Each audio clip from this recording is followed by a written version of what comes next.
Tollywood superstar Shakib খানকে কেন্দ্র করে জনপ্রিয় দুই নায়িকা অপু বিশ্বাস ও শবনম বুবলির মধ্যে দ্বন্দ্ব যেন থামছেই না।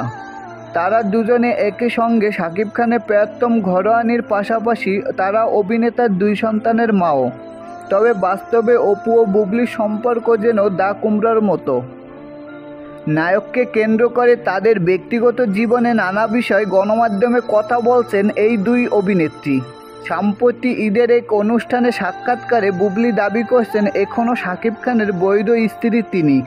তাদের মধ্যে আনুষ্ঠানিক বিচ্ছেদ হয়নি, শুধু তারা আলাদা থাকছেন দুজনে। সাক্ষাৎকারটিতে বুবলি জানান, বীরকে নিয়ে একবার শাকিব খানের বাসায় গেলে সে সময় অভিনেতার বাসায় অপু ও জয়ের সঙ্গে দেখা হয় তাদের। বীর ও শাকিব খানের রুমে সময় কাটাচ্ছেন, সে সময় জয়কে নিয়ে হাজির হন অপু। বুবলির এমন মন্তব্য যেন নেট দুনিয়ায় শুরু হয় নতুন এক জল্পনা। এদিকে বিভিন্ন গণমাধ্যমে খবরটি শুনে বিরক্ত অপু বিশ্বাস ও শাকিব খানও।